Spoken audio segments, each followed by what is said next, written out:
All right, so to address how to write reactions, let's say you were given, I know it's kind of hard to read, but you're given ammonium phosphate reacts with lead 4 nitrate. The first thing that I would do is write out what I have right here. So I have my ammonium, which is my NH4 plus. I have phosphate, PO4 3-. That's going to react with, so reacts with is going to be my plus sign. Then I have lead 4, which is Pb4 plus, and nitrate, NO3-. So I'll go and I'll take and make these into compounds. So since PO4 is a 3-, I'm going to need 3 ammoniums to balance it out. So this compound would be NH4 3 PO4. That's going to react with lead 4. The charge on nitrate is -1. So you're going to need 4 nitrates to react with 1 lead. So now I have one side of my equation, NH4 3 PO4 plus PbNO3 4. Now, to understand what kind of reaction it is, I'm going to look at what I have and just assign variables. Ammonium phosphate is going to be AB. The ammonium will be A, phosphate will be B. That's going to react with CD.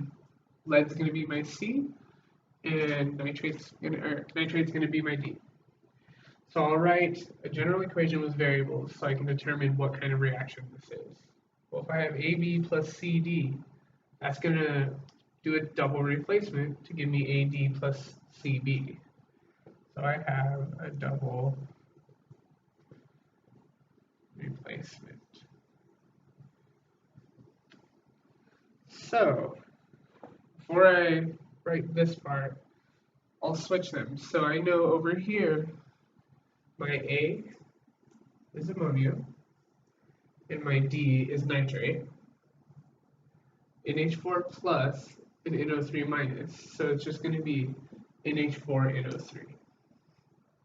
On this side, for my C, I have lead, and my D is phosphate.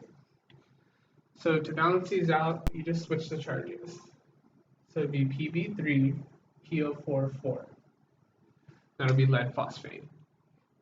I'm not too worried about the states on this one, but you'll use a solubility chart in order to determine states.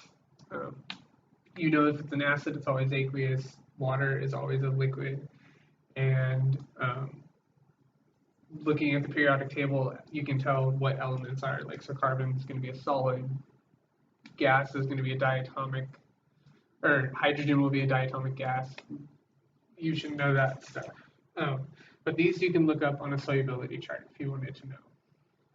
So now that I have what I'm going to have for my reactants, which is going to be ammonium nitrate and lead 4 phosphate, I'm going to write my equation. So I have NH4 3 PO4, that's from the original the given, plus lead 4 nitrate. It's going to react in a double replacement reaction to give me ammonium nitrate and lead 4 phosphate. So I'm not quite done yet. Now I need to balance my reaction. So put our blanks for our coefficients, and then I like to go to where the arrow is and write everything I have underneath it.